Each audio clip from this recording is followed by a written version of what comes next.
Hi beautiful people. Hi beautiful people, my name is Alora and I am a vegan. I don't know if you know that, maybe you do if you watch my shorts or if you watch my video where I went vegan for the first time and never stopped. In this video I will be surprisingly or maybe not surprisingly talk about reasons that I think are either acceptable or very weak reasons why someone doesn't go vegan. Firstly, I will present the reasons that I think are very acceptable, very understandable for someone to not go vegan. Then I will talk a little bit about reasons that are used over and over again for not going vegan that I think are not legitimate at all and are so irrelevant to the whole debate that it makes my head hurt.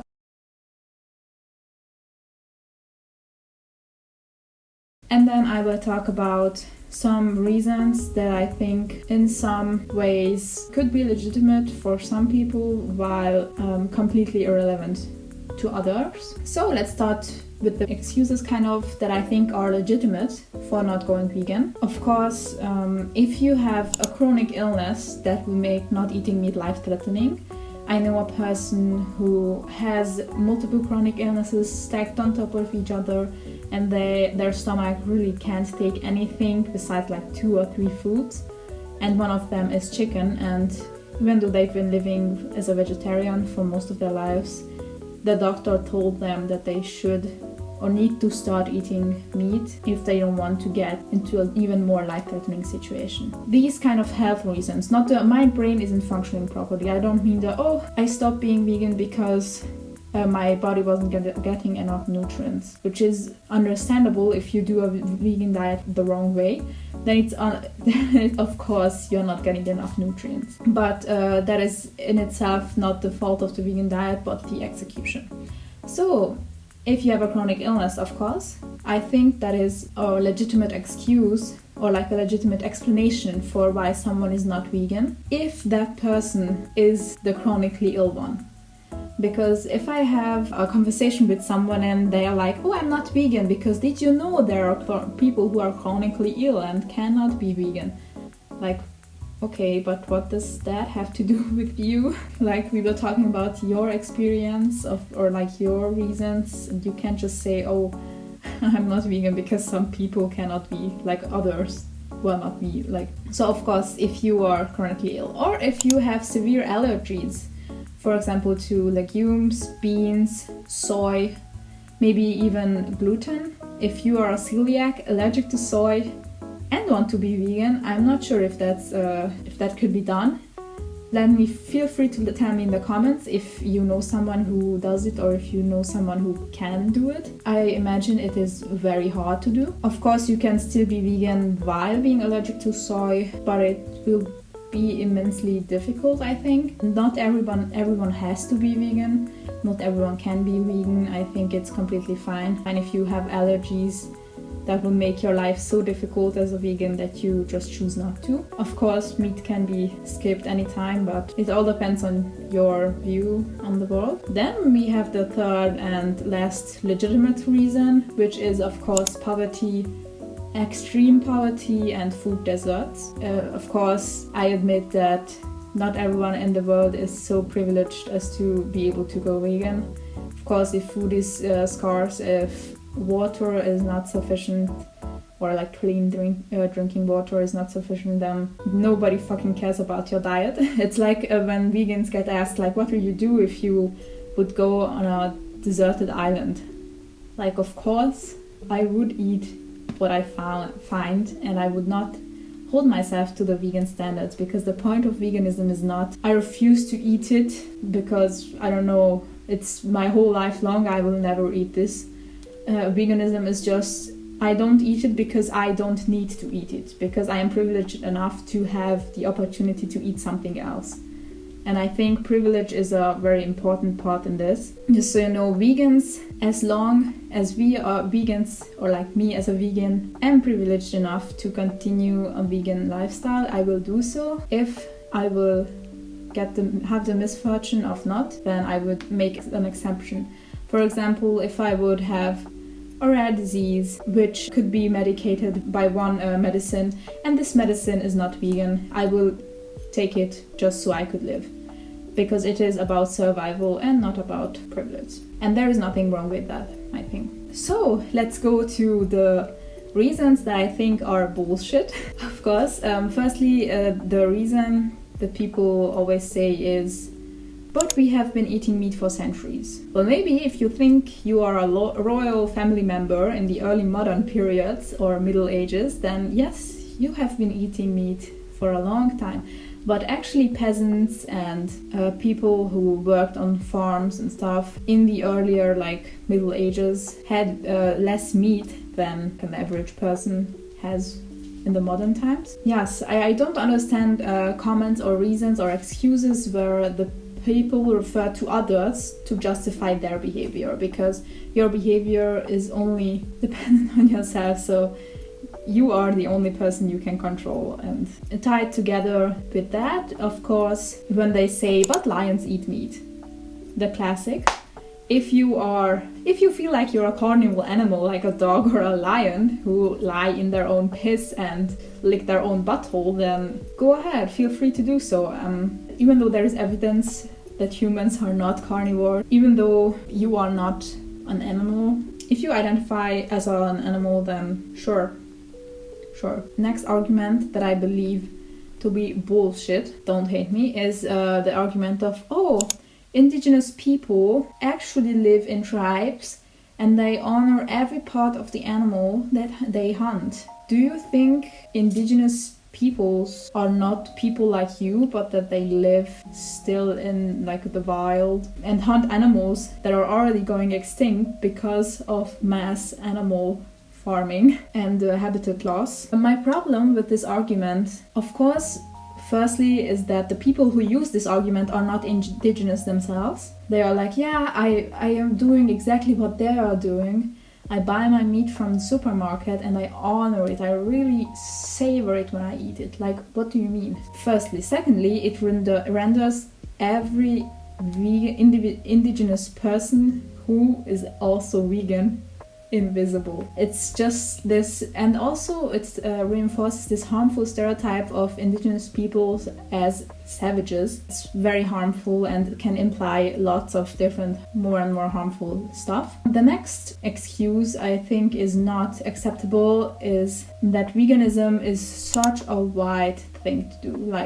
It's just veganism is only for white extremist people. Firstly, the person who is using this excuse is probably white themselves, but that's not the point. The point is that it's just simply incorrect, because I think the majority of vegan people are actually people of color, and it even originates from the Hinduism, I believe, the Indian region. So it could be because the white people are the loudest about it on social media.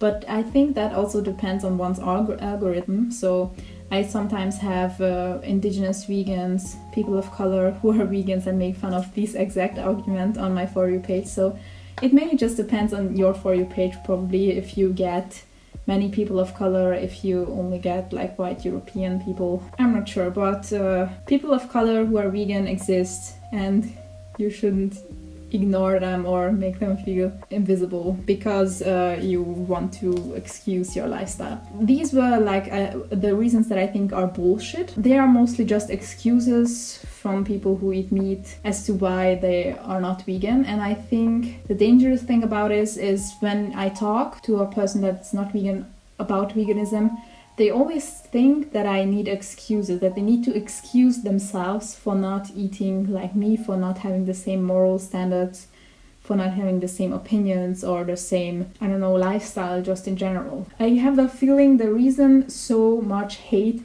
is going towards veganism is exactly because they feel that we think we are morally better or something. Well, actually, I think it's probably more it's probably them feeling morally inferior to vegans and projecting it onto vegans.